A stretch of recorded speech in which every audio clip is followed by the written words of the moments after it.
The Jeff Meacham Network's Multiverse of Media. For over 15 years, the recognized symbol of excellence and the standard bearer in coverage of sports and entertainment.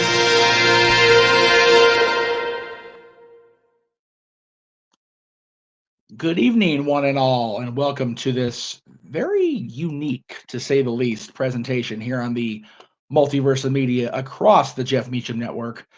And this was, a full disclosure, as was stated, an idea by the man in the upper right here, but we knew that we could have a intelligent and educated discourse between the two parties here. So that's exactly what we're going to do. Before I introduce them by name, let me say this for the record. Everybody in the chat room is more than welcome to submit their thoughts, their suggestions for a question relating to one Mr. Phil Brooks being back in the employee of World Wrestling Entertainment. But you're going to have to super chat because I'm already prepared for questions. So, as we always state during our watch-alongs, as we state during our during everything we do, super chat, simple as that. Let me introduce first of all the man who again generated this idea in my already warped brain because he knows I'm a psychopath and knows I'll do shit like this. Mr. Renegade himself, JJ Williams. Good evening, sir. How you be today? Good evening. I be okay. Let me also add to your simple statement at the beginning. Yes. No spoilers for those of you that have already seen SmackDown. Yes. Some of us that are on the West Coast still haven't gotten it yet. Yes. And also Rampage is airing right now. No spoilers on Rampage, please. Agreed. Please keep the conversation towards Phil Brooks. Yes. Thank you, sir. Much appreciated on that reminder. But I'm good, man. I'm happy to be here. Yeah, this, like you said, this pretty much popped into my head as early as last Saturday when everything went down because James here, good buddy of ours, one of the core four of Open Mic Night, seemed to be a little bit peeved about it for lack of a better term. And to his credit, he didn't want to come on to Open Mic Night because he didn't want to be a Debbie Downer. He could tell that a lot of people were happy about it. He didn't want to bring down the mood of the room. He read the room. He was like, I'm just going to stay out because I don't want to rub people the wrong way with the way he's feeling. And it's like, well, if you're feeling that strongly about it, bro, we need to give you an opportunity to get your thoughts out in an environment where you don't feel like you're going to be chastised for your opinion. We're all friends here. So I'm going to listen to what he's got to say. I know he's going to listen to what I have to say. And it should be a cordial but interesting discussion, I think.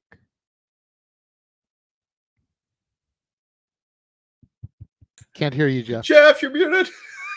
I forgot I muted myself. I apologize. No, you're fine. I said after the I've had, cordiality would be wonderful.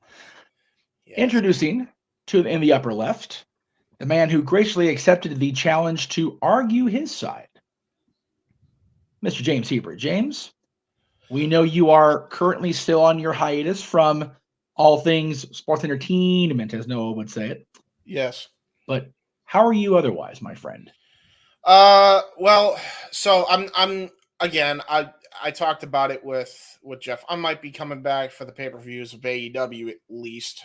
We did have a discussion on that just because I do enjoy doing the call. JJ and Noah. The last one we did, I had a lot of fun. It was fun, man. Yeah, absolutely.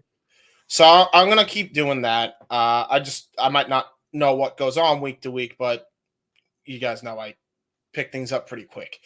So I think there's no problems there. Anyway, besides that, I will admit as well on Twitter, if you have kept up with my feed or something, I definitely stuck my foot in my mouth thinking that Mr. Brooks was not going to go to WWE.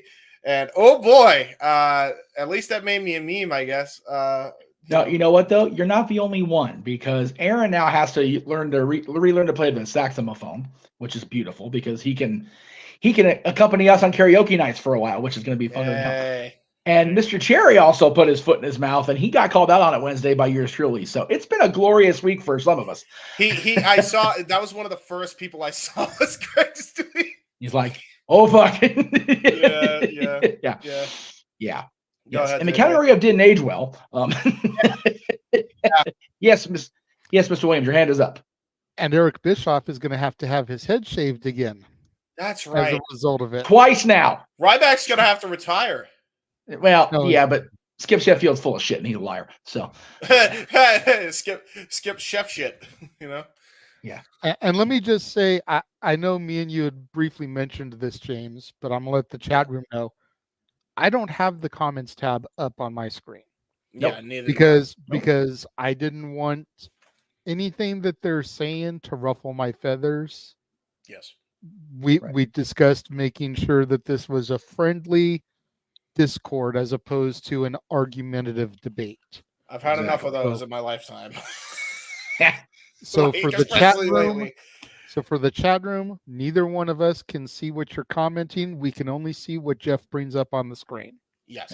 And again, neither JJ nor James is in the producer portion of the studio. Nope. I am at the button. So he be on the control. And as we do on this channel, we are going to acknowledge the super chat, even though it's not really a question for this debate. It is about the person we are discussing. So your subscriber, JD, our good buddy Daniel, said, whatever people think about CM Punk, that causes a lot of issues in the back. CM Punk has one last chance in wrestling. WWE is CM Punk's last chance, period. And then he went on to say, to me, CM Punk needs to really mend those fences to be given a second chance. So thank you for the contribution to the conversation, Daniel. We will definitely get into that, I'm sure, throughout the course of this. And yes, Josh, by the way, Josh Mansfield is in the chat room. Thank you, Josh, for agreeing to be the backup in case Mr. Hebert was not available tonight. So. Yeah, sorry about that. Yeah, sorry about that, by the way. You're good. Again. You're good. Stuff in life, man. Life happens. No. I mean, we asked Josh when the idea was generated. That's fair. So we wanted to back up because we know how strongly you feel about this, and we know that we want to make sure that you had the opportunity to say no. So we knew that we wanted you to be our number one draft pick. You were, but in case that you didn't want to do it, we already had our ducks in a row, so to speak. I'm surprised. I thought Josh was all happy. No, he's been anti-Punk for a while, but that's neither here nor there. Yes. All right. So, since this was JJ's idea, I will throw the opening salvo. The same question to both of you, but I will start with JJ. And James, I am going to put you on mute and myself on mute once I finish writing the question. That way, there's plenty of time for JJ to give it. I'm not going to treat this like an actual political debate where you get like 30 seconds because I think that's stupid when they do it. And I want people to be able to say what they want to say, to be honest with you. I agree. So, it's like character limits on X. Yes, exactly. Okay. So, and now I can't hear you. Because I muted the wrong guy. And yes, I get to stay neutral. Yay me. So anyway, because I do feel very much two different ways about it. So JJ, your pitch to me was basically on for lack of a better term, the pro side. So why do you, JJ Williams, the renegade of wrestling, feel that CM Punk returning to WWE is indeed best for business, sir? When it comes right down to it, CM Punk is a needle mover.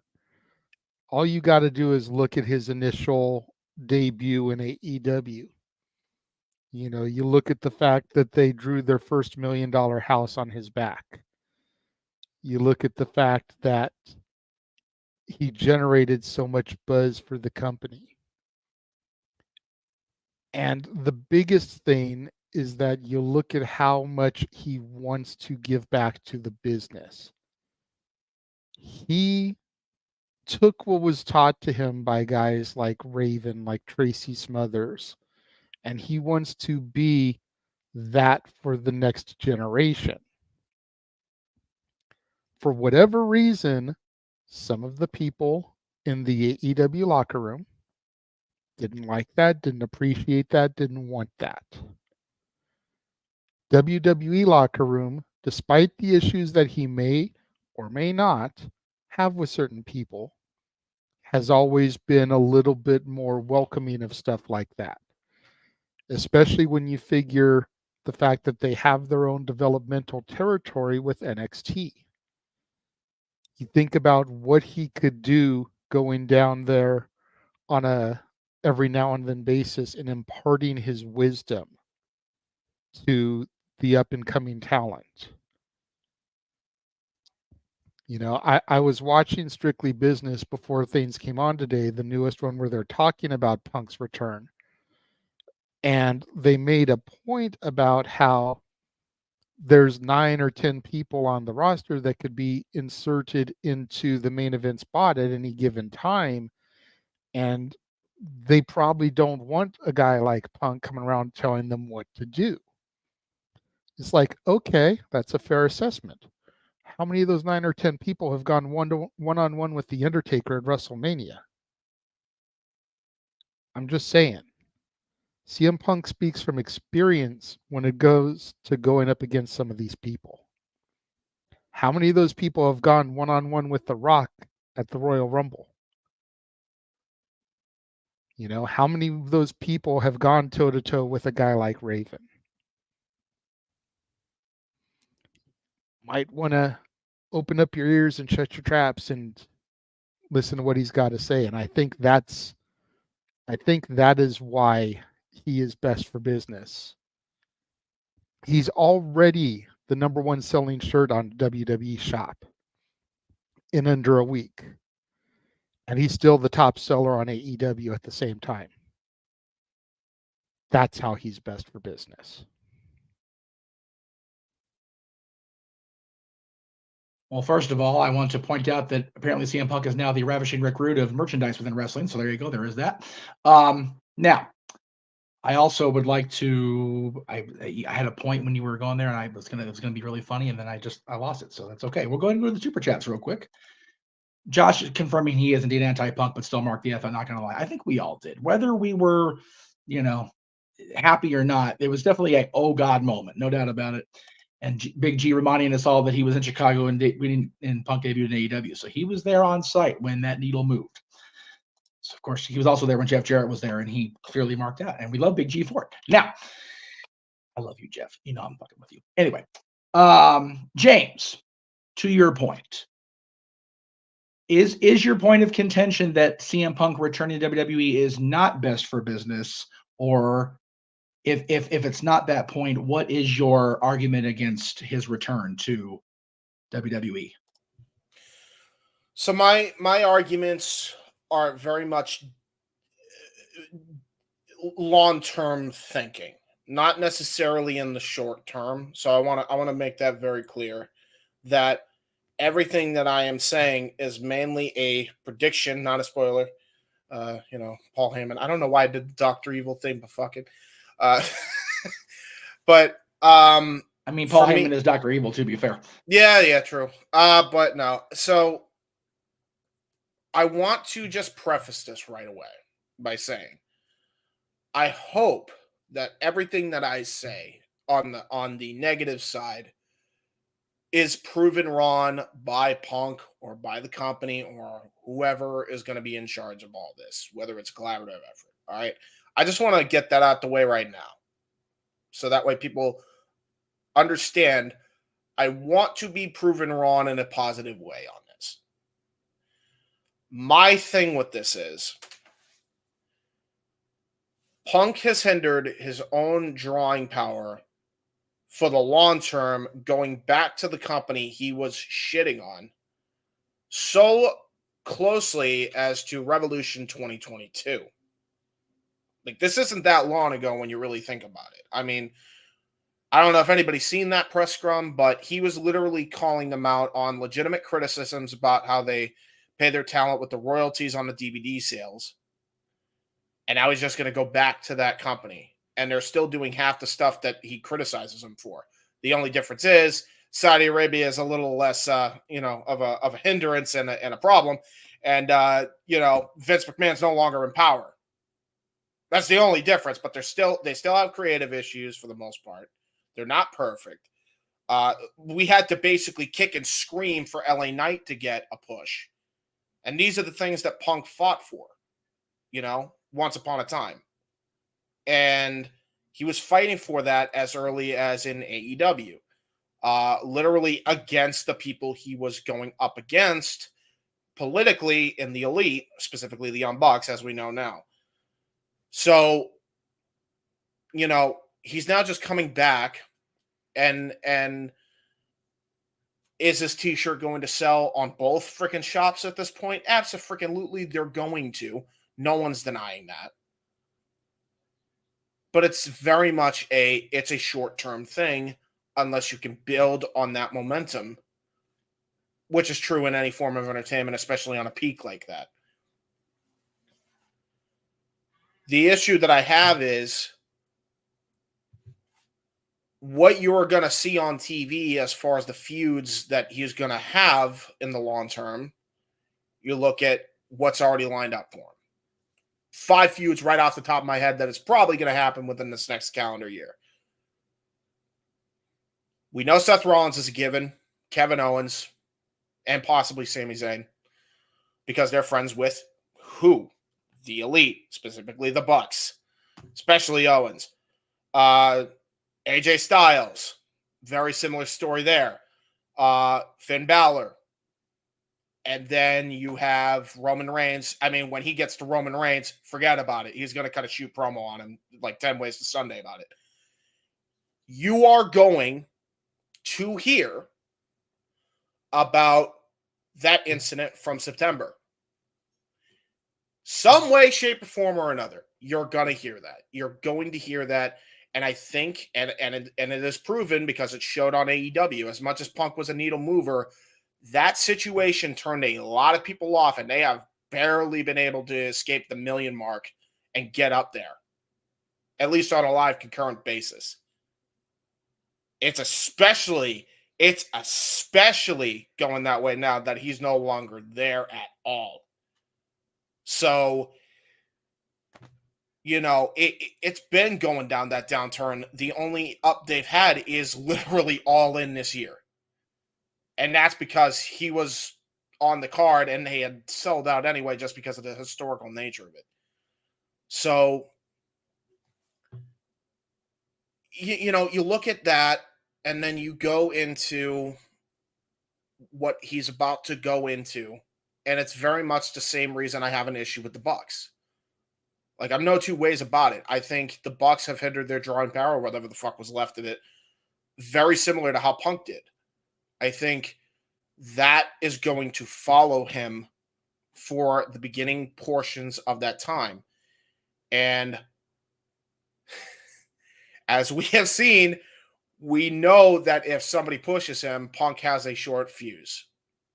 And Punk may go off at a press scrum. And the issue with that is, if you are the WWE or TKO in this case, and you're employing the services of Phil Brooks, you have to put a muzzle on him. You have to. Guess what, folks? We've already seen it in the first promo back. I watched the first promo just for this debate. I have never, ever in my life seen Phil Brooks give such a political statement in my life. I swear to God, it was the most disingenuous I've ever seen him. Ever have seen him. Ever. Talking about how he's home and this and that and putting over the company and calling AJ Mendez by AJ Lee. Like, this is not the Punk I remember. This isn't the Punk that most people are going to remember. Whether it's a positive or not in people's eyes, they're going to look at that and say, oh man, they're already ruined this already. They're already screwing the pooch. If you're on the side of you want to see him get into work shoot programs and they already have that muzzle on him, you're screwed, and his drawing power is going to diminish gradually over time. If you go in that freaking direction of you go full on shoot and you mention the freaking bullshit from September over and over and over and over again, you're going to lose viewers. It's a damned if you do, damned if you don't situation. He is screwed here. And so is the company, and they don't even realize it. This is how I feel. And again, take it with a grain of salt. It's very early to tell. I could be totally wrong about this in 6 months from now, and I hope the fuck I am. Unfortunately, I have a pretty sixth sense about this shit, and I hate that. I don't know why. It's really dumb. I don't like it, and it makes me sad. But I have it. So I'm just saying, be forewarned. That is my argument on the con side. All right. Well, there you go. Opening arguments. So you love to hear it. JJ, I'm gonna flip the script on you both. Why is there anything currently as we sit here? And remember, he's been back a grand total of 5 days, folks. Throw that out there. 6 days if you count Actual Survivor Series Day. Anything in your mind right now? Anything you've seen from him on Monday during the promo? Anything you've heard over social media? And again, social media is what it is. But anything you've heard that makes your argument in your mind go, might be wrong here. This might be bad. No, not at all. The first promo back is exactly what I expected from him. It's what I expected WWE to have him do. It's going to be a play nice, a tread the water. Triple H is smart when it comes to that. If they're going to let him off the leash, so to speak, to shoot, they're going to save it for the pay-per-views, the PLEs. They're not going to do it on Raw while they're trying to shop around and get Raw a TV deal. Raw still hasn't landed on a network for next season.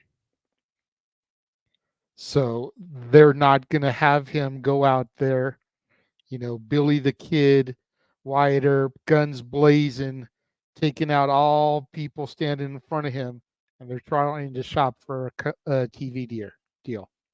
It's not going to happen. There is nothing that I see right now that tells me that this is not going to work. Seth Rollins' reaction, work shoot. Drew McIntyre's reaction, unrelated personally, in my opinion. Some people can try to flip it. Oh, he didn't want to be out there when Punk came out because he doesn't like him, blah, blah, blah. Or he could just be selling the fact that he only wanted to be in War Games to get his hands on Jay. The match was over. He got out of there. His purpose was done. Like a good mercenary, a gun for hire. Because that's pretty much all he was in that match. He was a mercenary for the Judgment Day. Everything that has happened since he has been back, I think, is going perfectly to plan. The name drop of AJ Lee was much like the name drop of Colt Cabana in the initial Vegas pipe bomb. Just a little something to generate some buzz. Now everybody's talking about, oh shit, Punk's back. Maybe AJ's going to be in the Women's Rumble this year. Just because he name dropped her on live TV. There's already fake posters for the Rumble with her on them. Like, seriously, that's how newsworthy what he said was. That people have jumped on that. Now they're hoping and praying. And I don't know the severity of her neck issues. Some people are saying, oh, it's life-threatening. She'll never wrestle again. Didn't they say that about Saraya? Didn't they say that about Bryan Danielson? Just saying. Just saying. So for her to be in a match where you don't have to take a whole shit ton of back bumps and you get eliminated by going over the top rope, she can do that for one match to pop a crowd. I don't see anything wrong. That's the bottom line because Renegade said so. I like what you did there with the Stone Cold reference and Punk. That was good. First of all, if he is going to be the one to shoot first, then they got a whole thing where they have to George Lucas it, edit the shot so it looks like he didn't shoot first, and it's a Han Solo thing, and it's a pain in the ass. Ask George Lucas. It's a royal pain in the ass to try to do that kind of editing. It's a mucker further. It's probably why sold the company's like, I'm tired of dealing with these edits and bullshit. Let freaking Disney take care of this crap. Anyway, made us billions of dollars, so whatever works. Anyway, James, to that point, is there anything you've seen in the last 6 days that tells you that your point is not invalid, but that your fears are unwarranted? Well, before I even get to that point, yes, number one. But number two, as far as the effects that they got to do for the shooting, I mean they got to just do the lightsaber method. Just deflect every bullet with the lightsaber. That's how you get around that. As far as my fears, here is why I think people should be concerned. This is why. He sees nothing wrong at all, but he pointed out that he's playing nice. CM Punk? When have you ever heard CM Punk playing nice? Even when he debuted for the company the first time, he wasn't really playing nice. I mean, I was just saying he slapped Shannon Moore right out of the gate. So he buried his ass. So when has Punk ever played nice? You know what I mean? I could see him playing fair. I mean, we saw it in AEW, but my problem comes down. It's like, when he showed up in AEW, he literally said he left professional wrestling in 2021. He's back, and he didn't even mention his WWE history at all, when most people probably would have. I mean, he mentioned it in press scrums, but that's beside the point. And granted, he won't be using the freaking, he won't be using press scrums as therapy sessions. And even if he shoots and goes off the cuff, I mean, regardless if he goes against the script or not, I mean, I doubt Triple H is going to fire him over it. I mean, I don't think we have to really worry about that because Triple H isn't exactly one to carny. We've kind of seen that. But, you're in a situation where it's so delicate and you don't really have a way out either way. I think if he plays nice for too long, people are going to get sick of it. It's like, we want the old Punk back, but in order to get the old Punk back, you have to kind of reference history, whether it's flattering or not, and then you have to, go back and forth with treading past waters, and then it's just going to make people groan, I feel. I don't think it's even going to make people be like, oh, it will for the live audience, because the live audience will bite on anything because they're there live. I mean, that's just how it is. But on TV, I feel like most people, especially old heads, man, they're going to be like, which is mostly Raw's demographic, they're going to be like, again, they're bringing this shit up from September. If they know anything about it, and then most people that don't know anything about this situation, if they don't tune in to AEW, to be like, what the fuck is what is he talking about? Why? Make it make sense. I want to know what you're saying. And then they're going to look it up, and then they're going to be sad, or they're just not going to look it up, and then they're just going to be frustrated that it brings it up. And it's like, what the hell are they talking about from September? What the hell are they talking about with this and that? What is this Fox Sports show where he shot on Seth Rollins? Blah, blah, blah. And to me, it's like, and again, it showed when he came back. Other than that original spike, when he returned for Collision, excuse me.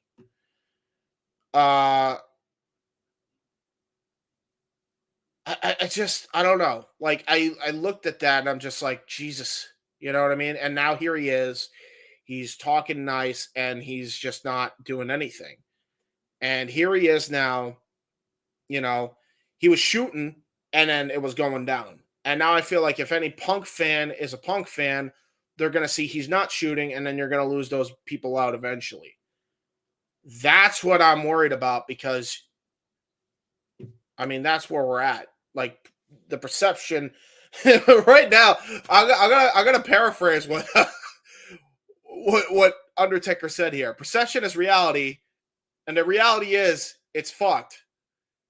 The whole thing's screwed up. Like I don't know if it will go good either way you go here. Like Punk plays nice for too long, it will go bad. If Punk does what Punk does, it will go bad. And then, granted, yeah, he mentioned AJ Lee, and they got it got a big pop, and people want her back now, and that's great. Long and short, he said something about Britt Baker as well when he showed back up on AEW when he first came back.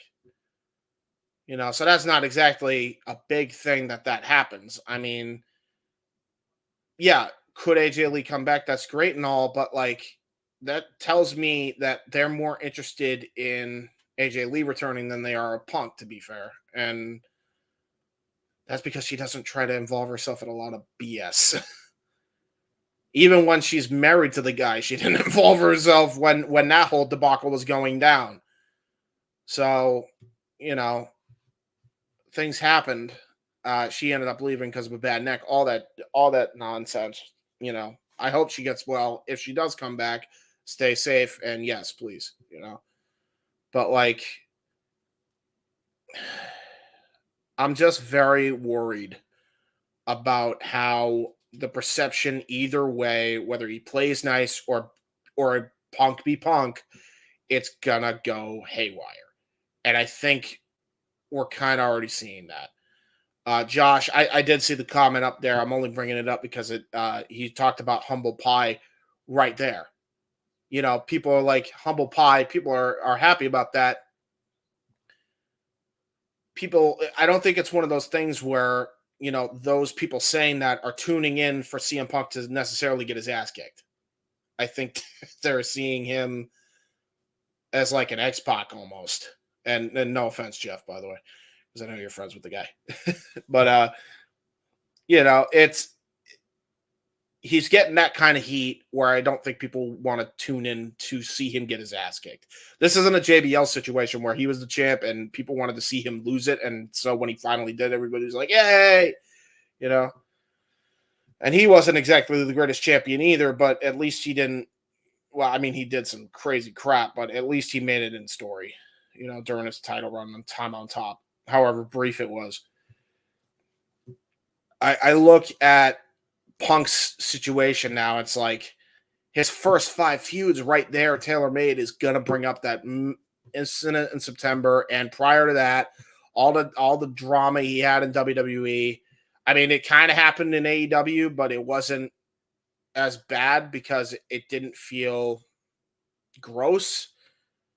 But I feel like now they're gonna point back to this as you're toxic this, you're toxic that, and then he's gonna try to not to be, and then people are gonna be all messed up. I don't know. That's my argument. That's my last bit. Unless you ask me a question, then I can elaborate. But yeah.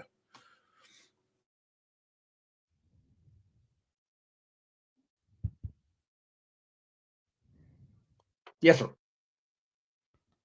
James, one of the things that we talked about ad nauseum over open mic night, over the year plus that we've been chronicling the brawl out situation, was the fact that something like this would not have been tolerated in WWE.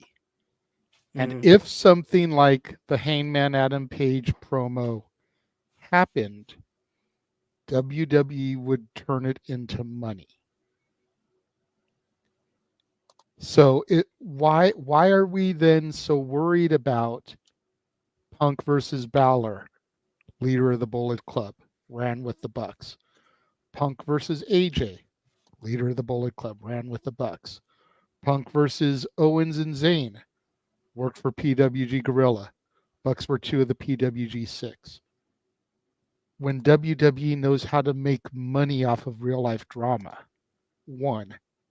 And 2, before we even get to any of those 4 feuds, we've got Punk versus Rollins based off of the promo from this year at the video game thing or whatever it was.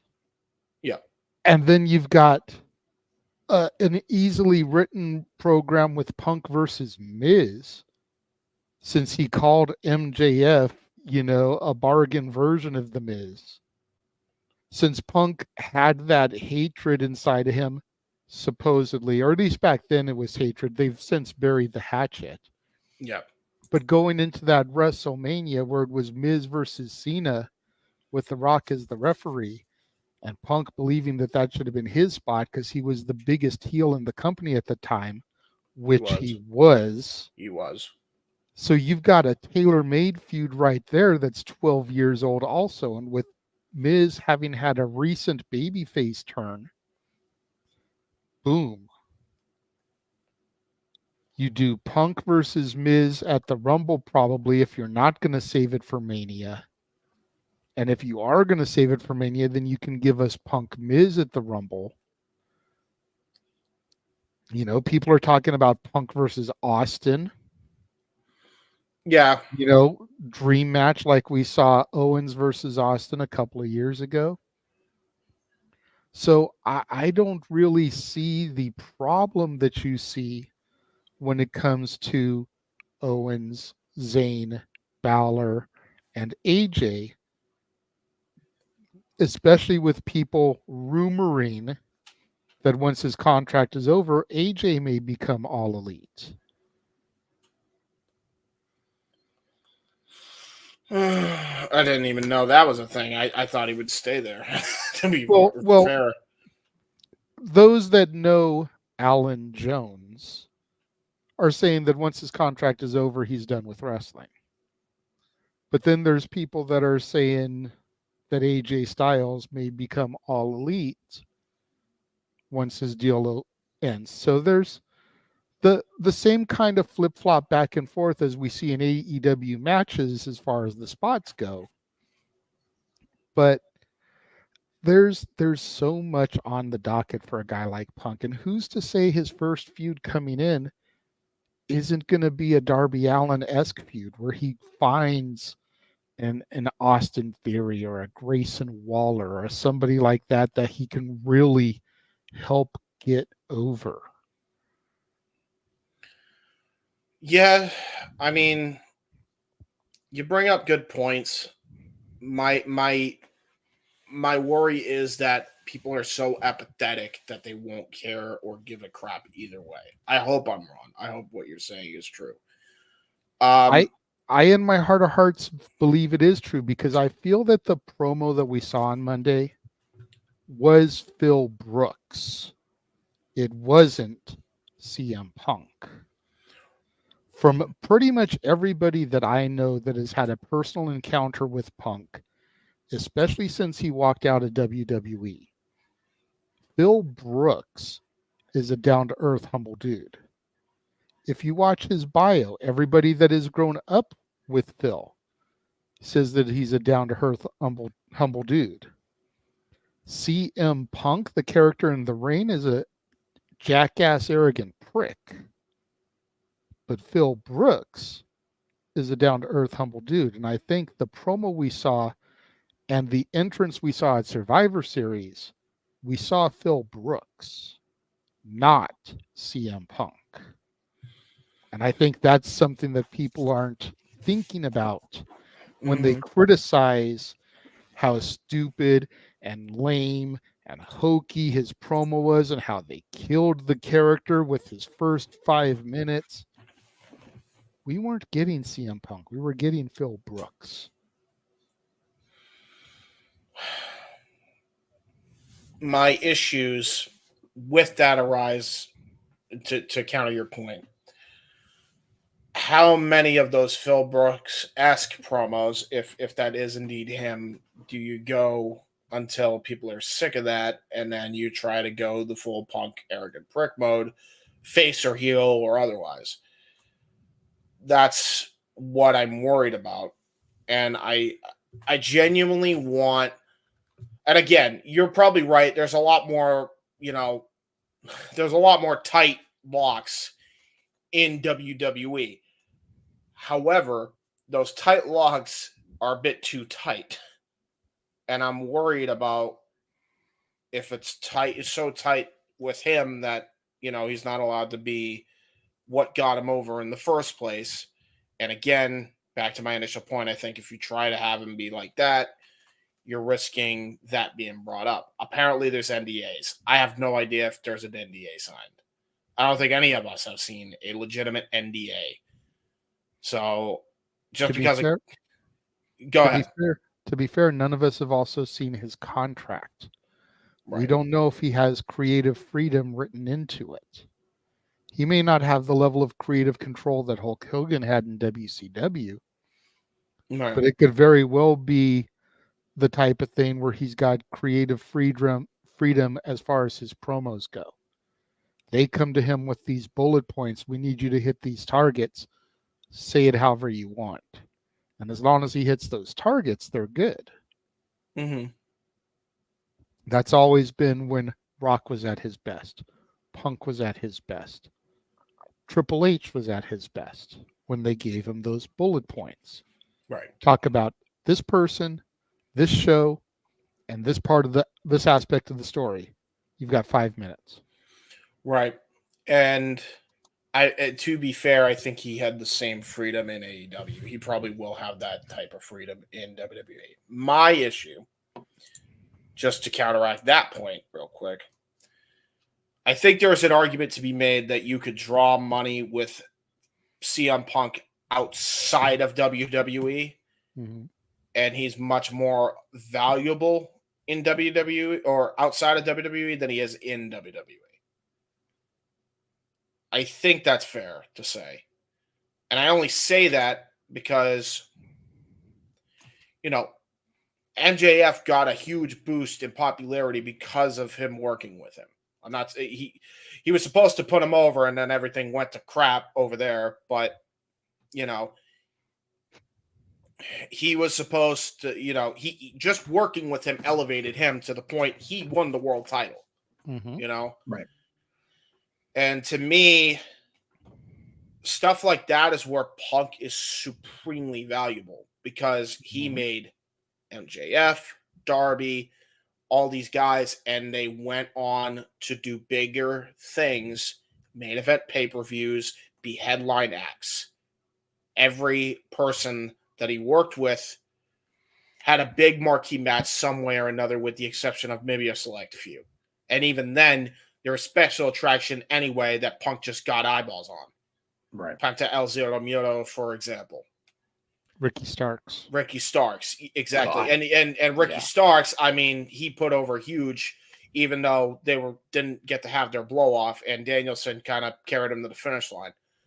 So I think Punk, when he doesn't have that drama surrounding him, and there will be a time where it isn't going to be a concern, whether that's in a month or 5 months or a year, we'll see, but there will be a time.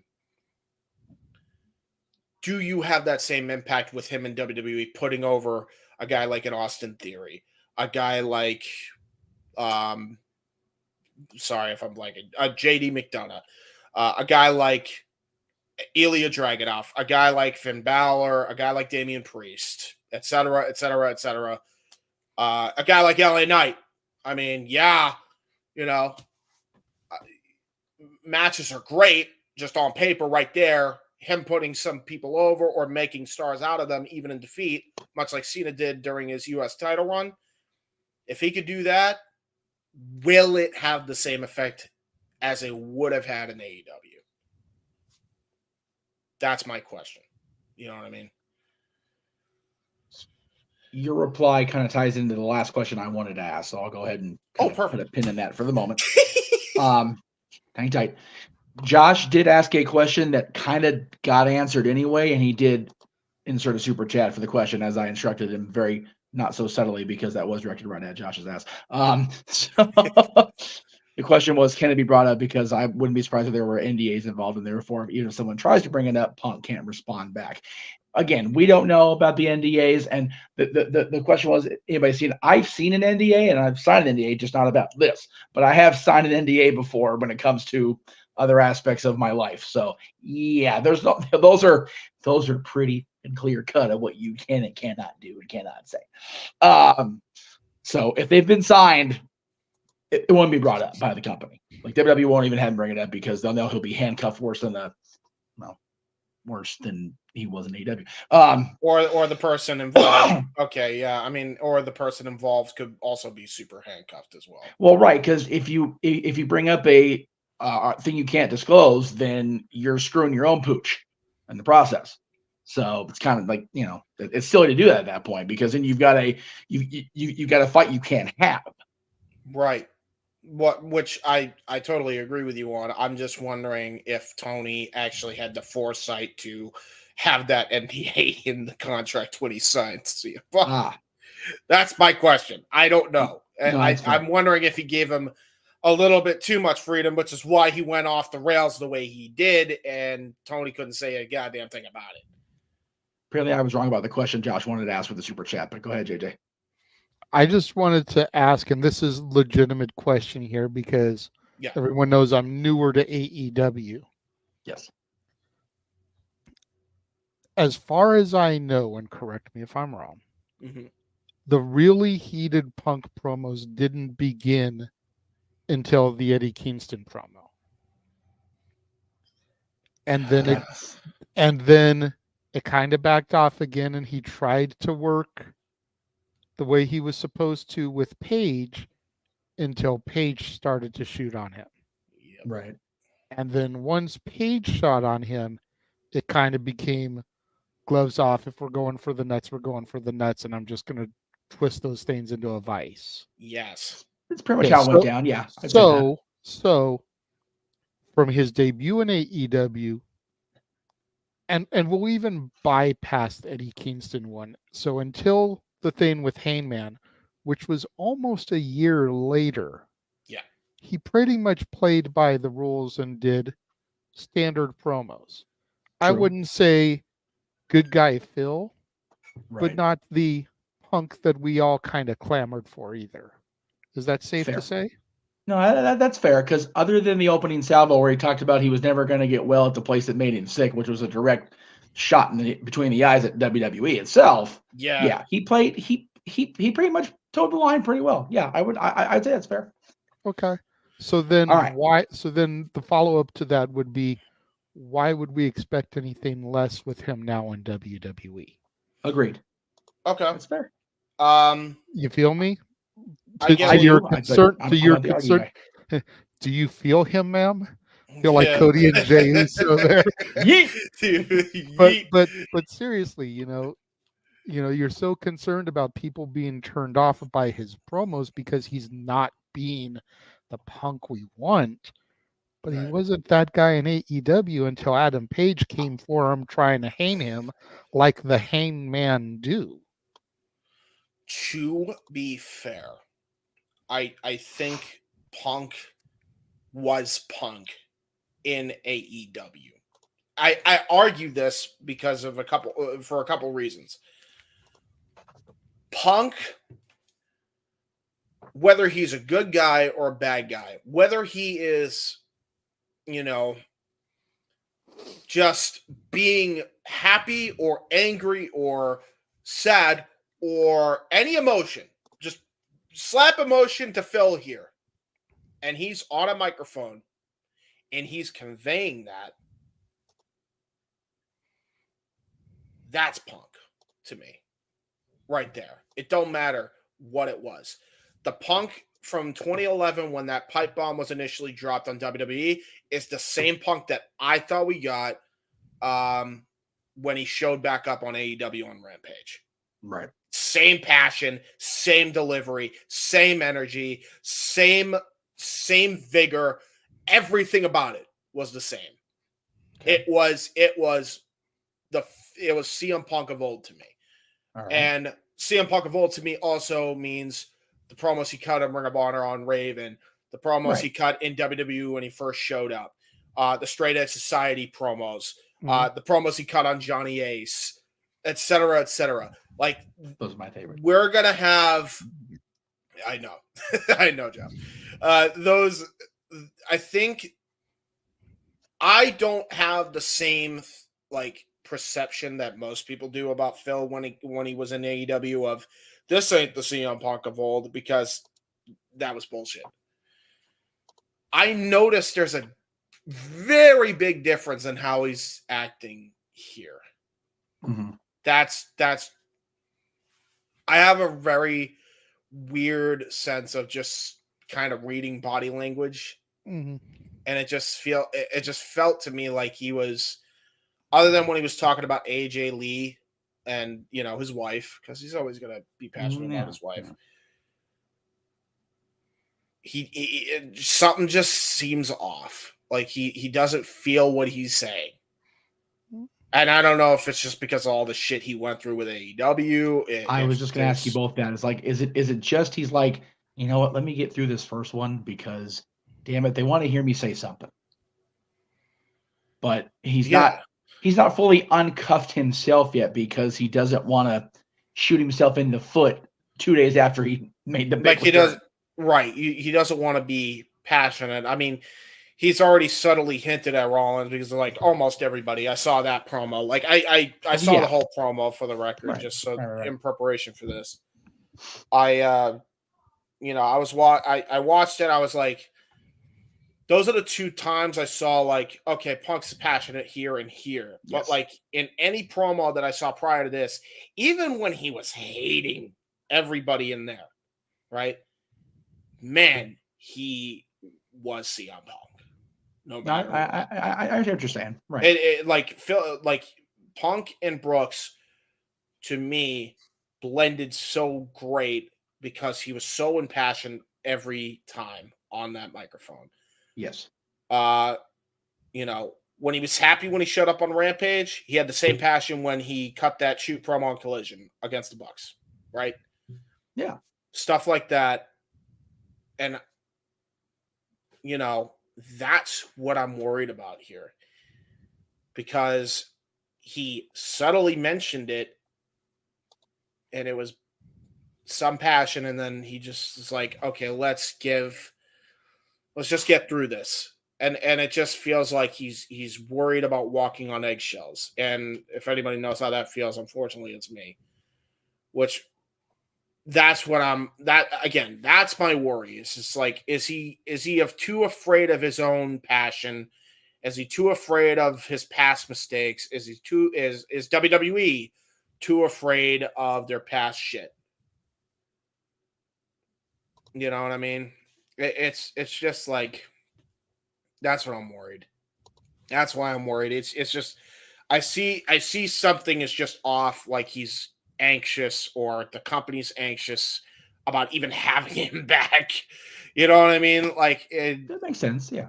I don't know. It's very No, we're good. You're good, man. So, first of all, Matt, good to see you. We're doing very well. Better than I deserve today, quite frankly, if I'm being honest. It's been a day. And to address Safet's comment, they are not the same thing. Trust me. Yeah, no. NDAs are legal. Hush money's not. No. That's just the long and short of that answer. Yeah. Question that Josh actually wanted addressed in his super chat was, yes, with Chicago-made Punk, you gotta love that, being back home, do you think the fences will be mended, pun intended, that AJ Lee will be the women's inductee for the Hall of Fame in 2024? I mean, yeah. Let me jump in real quick here and just say, I talked about the Hall of Fame yesterday on Talk Wrestling in my 20-minute speed round because my voice was going to hot shit, as you guys could hear now. It's even doing that now. They're already talking about Bray Wyatt being the headliner, which I know is just ducky for this guy. So let's just table Hall of Fame, other than it was super chatted. I said it was super chatted to be addressed. We'll definitely talk about Hall of Fame as we get into proper WrestleMania season. It's just now December 1st. Take it in, man. Breathe. It's cool. But yes or no for AJ Lee in the Hall of Fame 2024? No. James? I think yes, but not this soon. But Okay, yes. That's the question. That's the question for this year. Oh, for 2024? No. Okay. Yes, Very eventually, but no right now. Okay. Cool. Ask us again later. Yeah, seriously. Let us get through this 31 days of absolute batshit chaos that we've got planned. And we're going to go into the chills after, by the way. So, Yeah. We got a ton of shit lined up. If anybody for the women should be this year, and it's not somebody from ECW, it should be Sable. Yep. Agreed. I agree with that. Especially since, if memory serves me, her only solo WrestleMania match was at 15 against Tori. Yep. In Philly. Yep. In Philly. All right. So, since we're getting to the hour, which I'm glad we got the hour, I was kind of hoping we'd get there. Final question to both of you, and I'll start with you again, JJ. CM Punk's best for business in your mind? Yes. How soon? How much of a timetable did we put on that being a valid statement? Like, we're sitting here right now. It is currently December 1st. It's December 1st. How soon before we go, didn't look like it was best for business? Or how soon do we go, proof's in the pudding?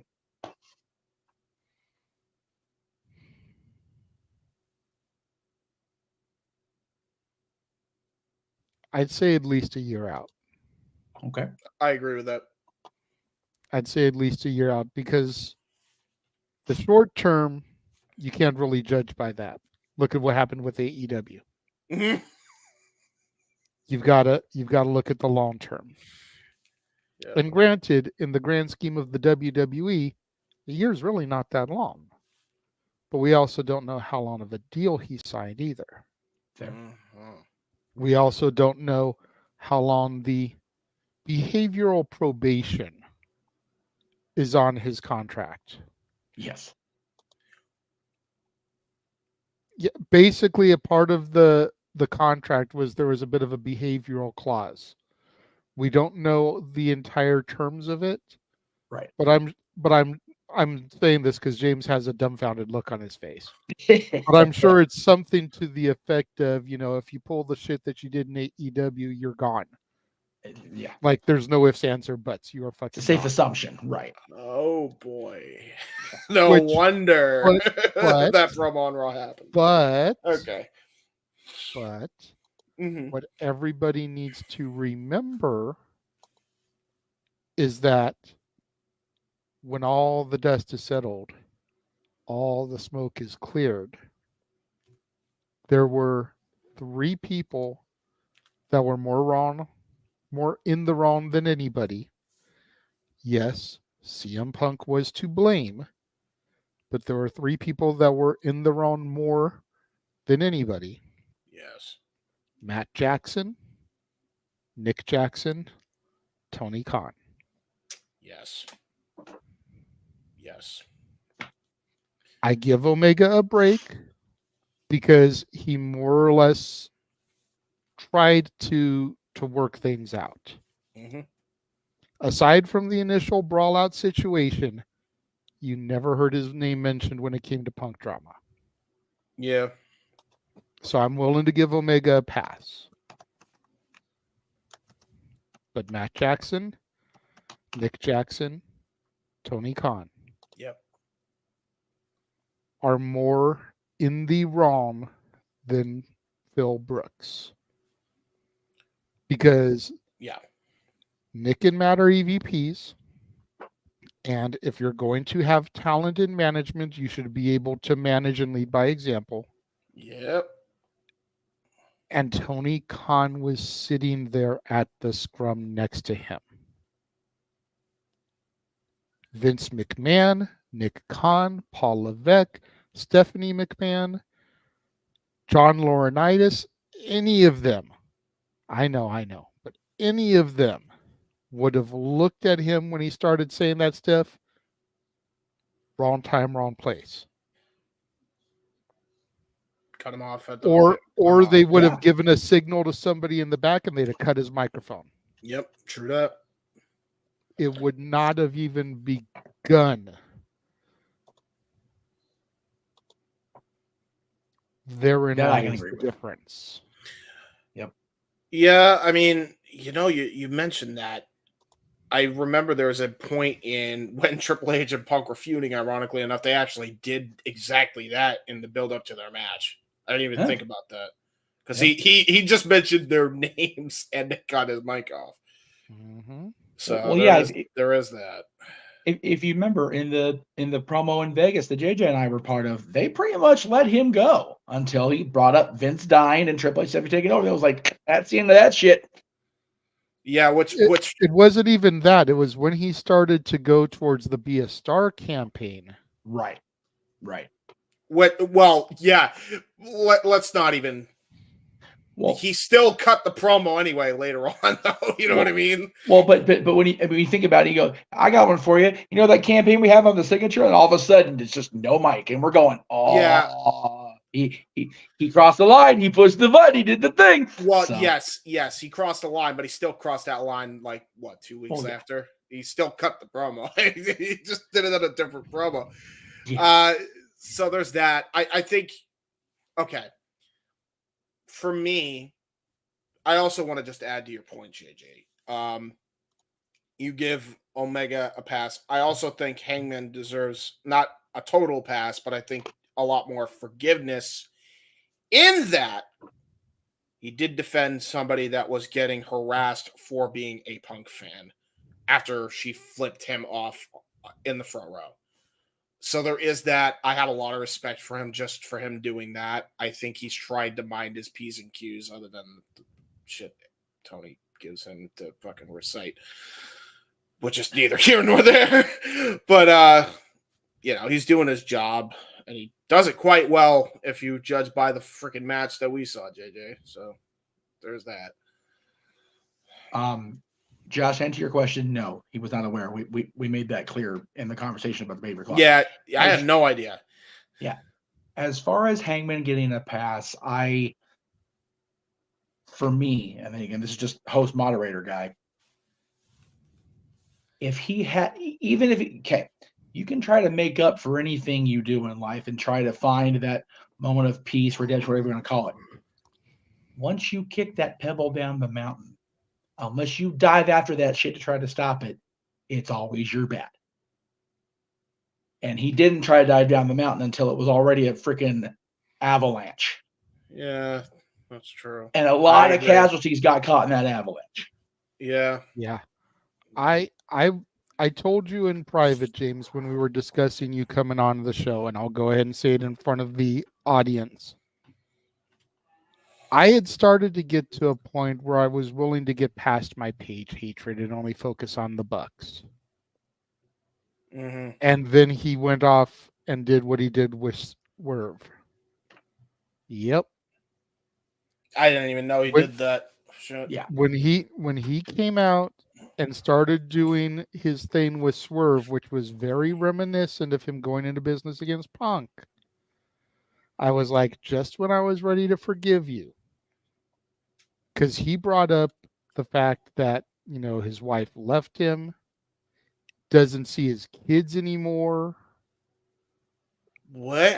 And I'm like, wait a minute, aren't you supposed to be the babyface Page? And Swerve broke into your house.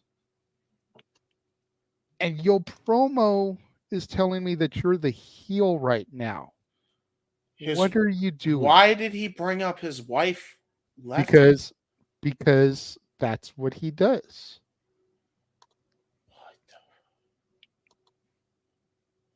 Man. Yeah. So that's weird. It's the same type of thing that he did when he went in on Punk, about being there for workers' rights and everything. He went off script, and it made him look horrible. Yeah. And it was right about when I was getting ready to start forgiving him. Yes. And yes, I'll remind the chat room, we did flat out say the rumor and speculation that the behavior clause is as such in the contract. So Okay, so it is rumored. We Okay, don't yeah. know for Yeah, sure. like I said, nobody has seen his actual contract, No. but this is what the internet is saying. Right. I'm not going to cite the sources because I've seen it from multiple people, Right. Right. Right. but it's out there and it's speculation. Yes. Well, JJ. But I'm sorry. there you go. No, you go ahead, Jeff.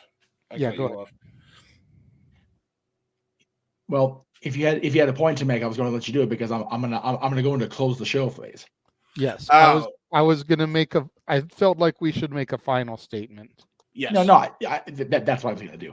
Yeah, again, the big thing I want to circle back to is for everybody that is hating on his Monday promo for not being CM Punk, not coming out guns blazing, shooting on AEW like they had hoped for.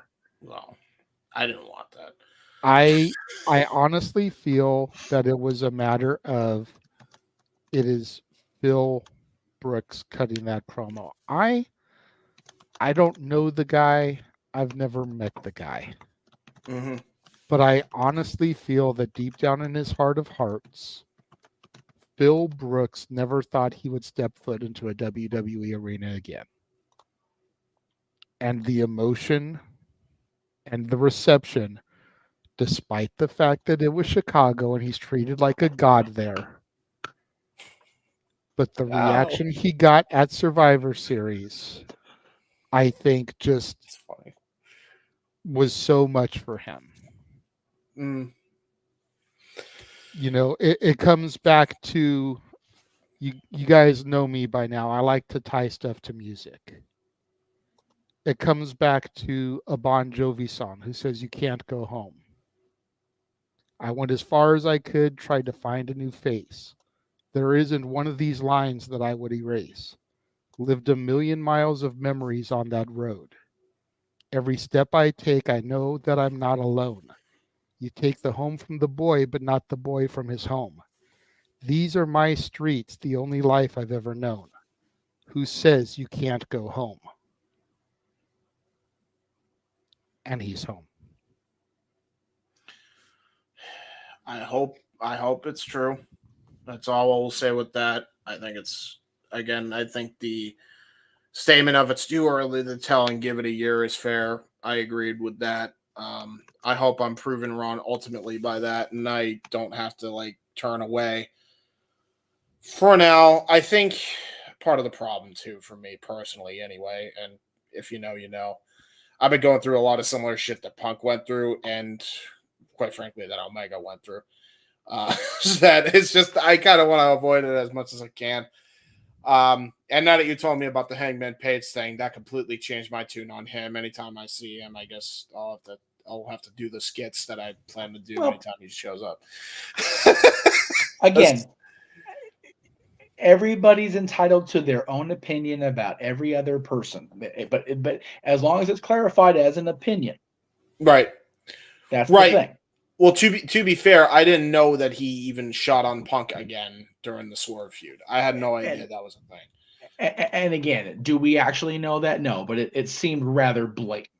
Yeah. Okay. Well, then, so if it seemed again, we don't know because we're not writing Hangman Page's promos and we're not Adam Page. But thank God for that. Yeah, true that. So yeah, and apparently, his wife left him, which is already okay, dude.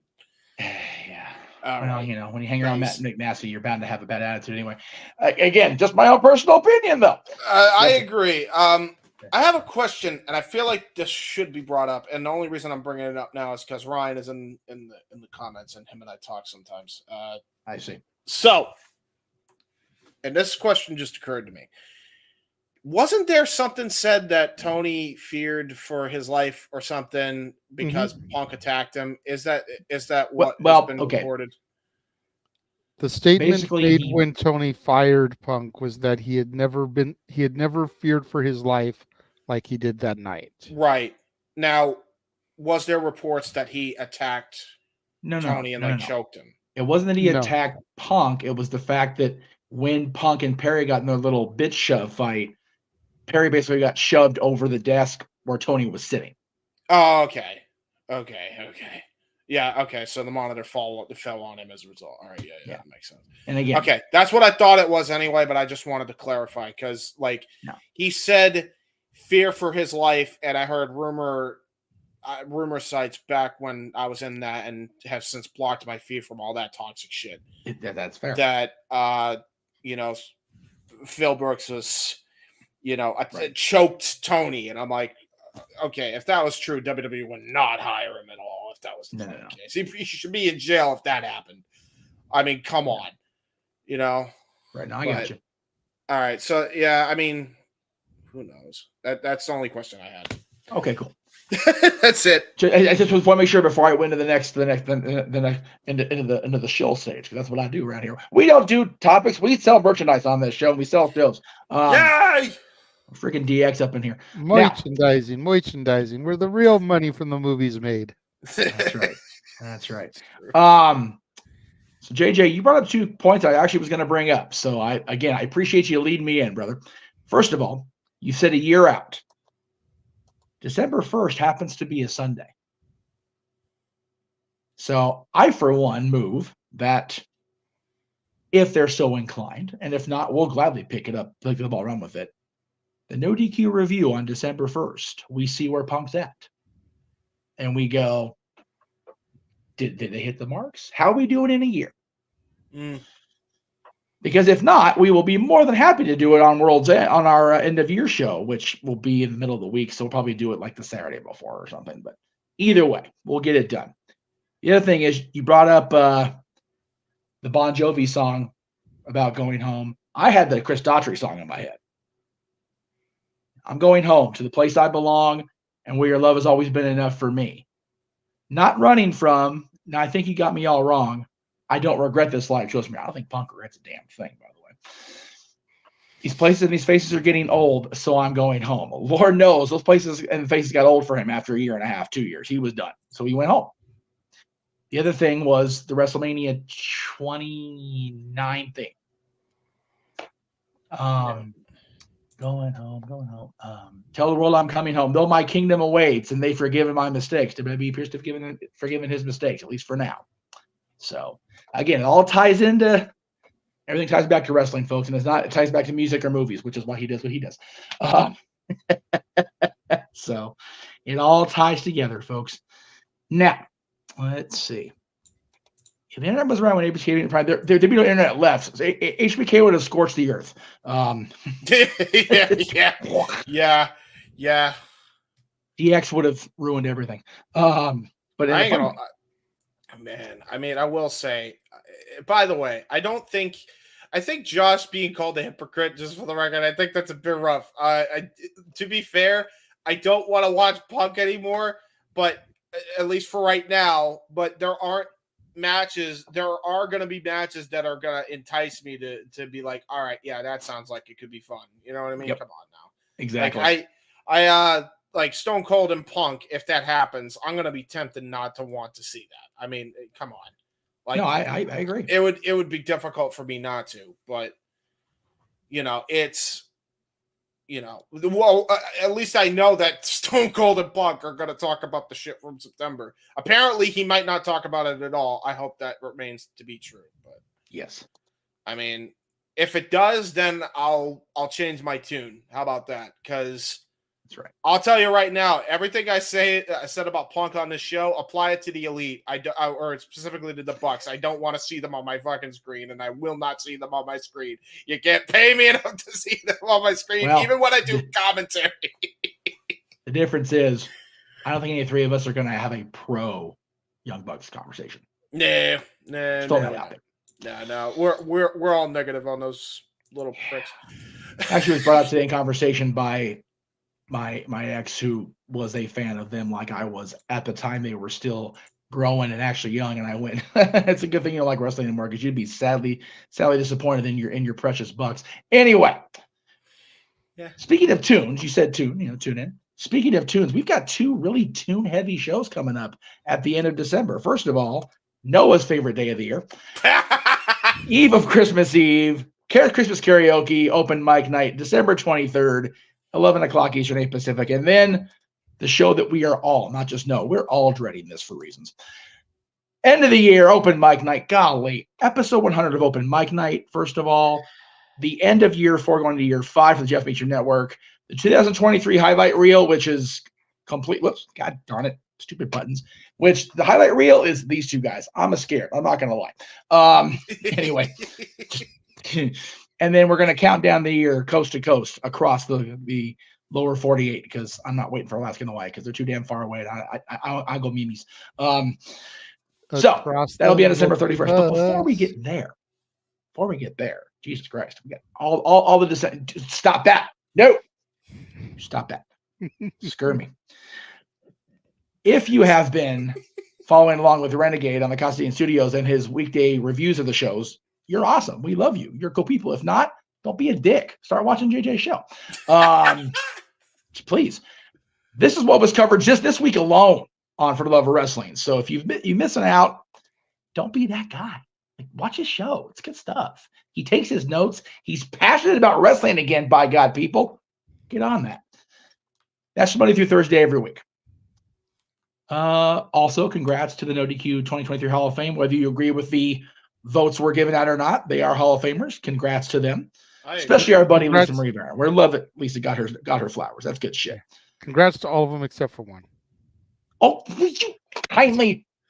Hey, what's the say don't pray? What about It's this? not. It's not. There we go. There we go. Look. Here, I'm gonna keep this short and sweet. Okay.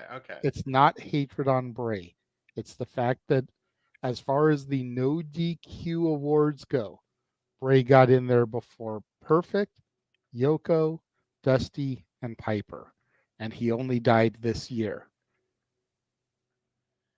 Those four are more than worthy to be in the Hall of Fame over Bray. Okay, yeah. All right. Especially Dusty. Especially when you figure the fact that the Bloodline is the hottest angle for 3 years running, and Yokozuna is not in there yet, and he's a member of the Bloodline. As is Rosie, as is Jamal. You know. I'm just saying there's a lot of deceased superstars that are more worthy than Bray, who died this year. Yeah. That's all my argument is. It's not hatred towards Bray. It's not a dislike towards Bray. But there's other people that are more deserving of that honor. Who have passed away. That's fair. I chose for violence today. I apologize. Let me try that again. Continue, Jeff. So congrats once again to the new class of the 2023 NoDQ Hall of Fame. We much appreciate everybody that was inducted this year. Go to NoDQ.com right now to vote, cast your vote for the 2023 NoDQ.com Year End Awards. Right now, you can vote for Superstar of the Year. Vote for Max. Probably perfectly biased. Don't give a shit.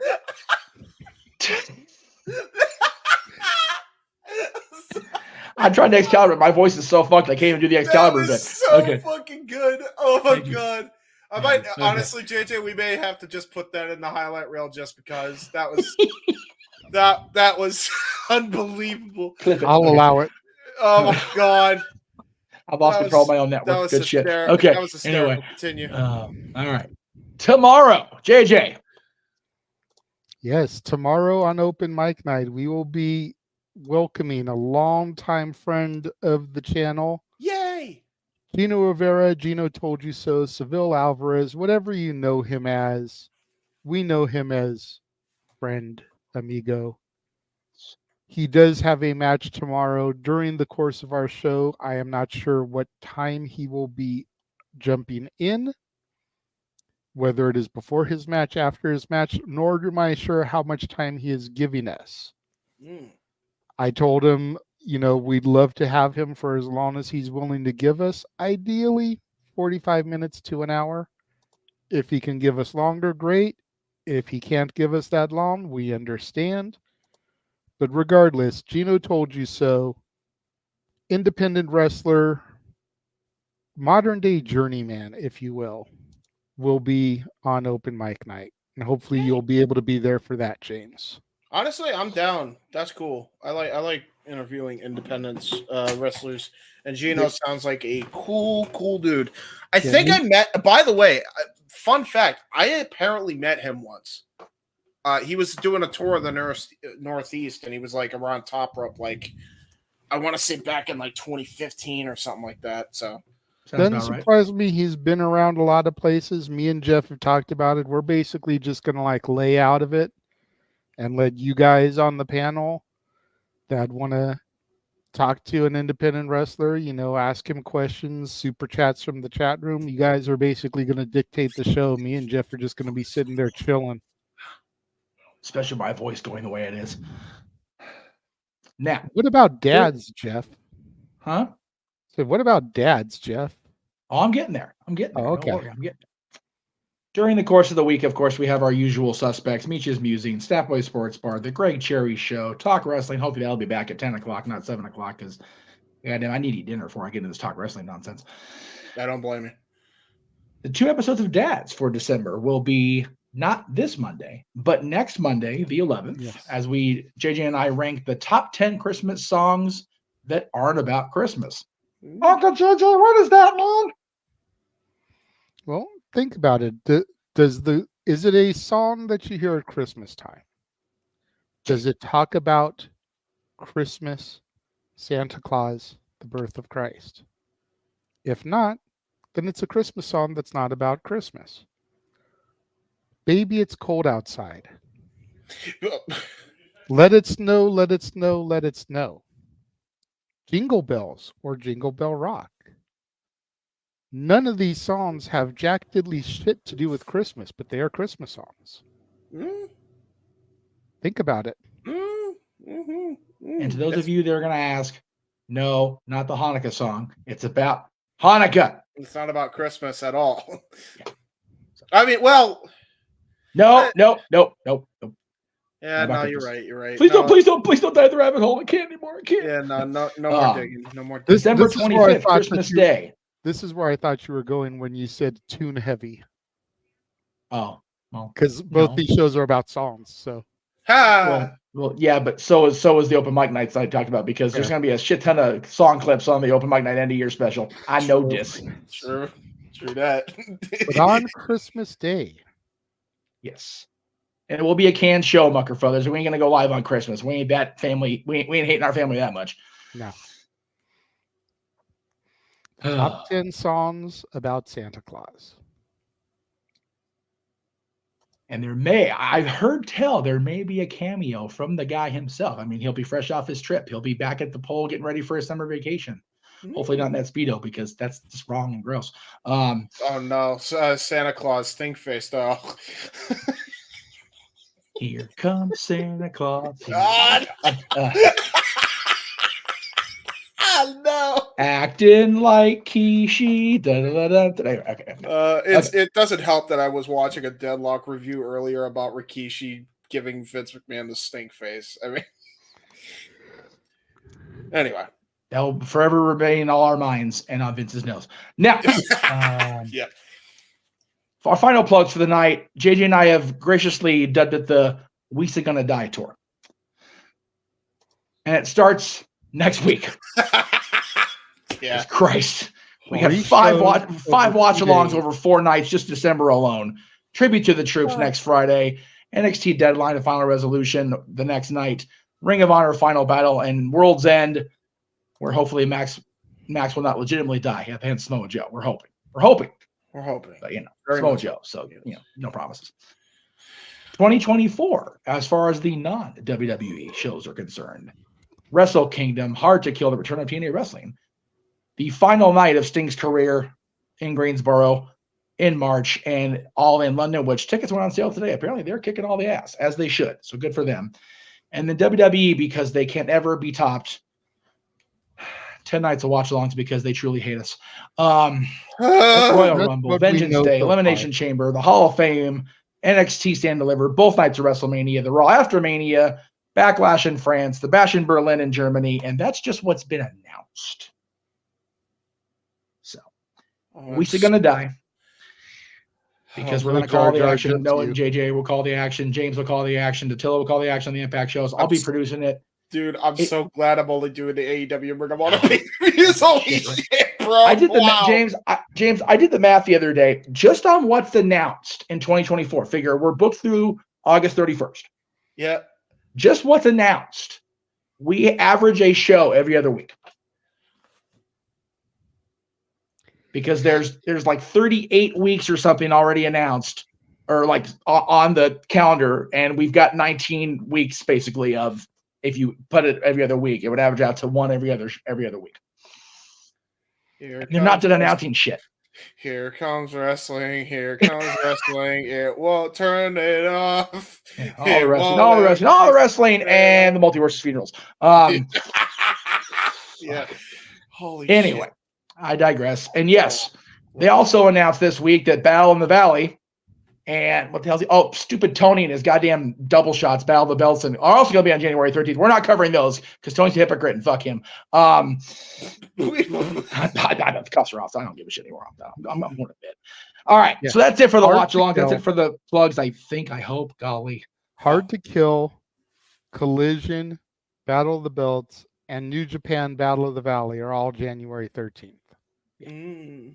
And Tony announced his shows like this week after saying we had to compete with WWE whenever that. You just did it twice, fuckface. So shut up. Yeah. Because you did it. You tried to do it against Survivor Series. That went real well for you. You know. Well, to be fair, that kind of happens when you decide to schedule your show on I don't know, Saturdays. Sorry. Yeah. Again, it's in the open mic night intro that we're going to replace hopefully first of the year. You made your mistake. Congratulations. You get one. You're past one. Yeah. Great opening, but anyway. All right, kids. I think that's it. I think our points were made. Both very valid conversation pieces tonight. So thank you both for participating. Thank you, James, for agreeing to converse with JJ on the matter, and we all sincerely hope that whatever happens in this next year and beyond of CM Punk's turn in WWE, that all sides are happy with it and healthy about it. Yes. And if they're not, we'll have such shit to talk about on Mike Night. So either way, we're good. I mean, yeah. It is what it is. For the Heb Man, James Hebert, who will play tomorrow night open Mike Night, which makes me happy. Yay! For the man, the myth, the moderator, open mic night, the Renegade, JJ Williams. I am the horse with the most, JJ Williams. I don't know who I am anymore. What? I'm Jeff Meacham, I think. I have no voice. I'm tired as hell. I'm going memes. Good night. The Jeff Meacham Network's Multiverse of Media. For over 15 years, the recognized symbol of excellence and the standard bearer in coverage of sports and entertainment.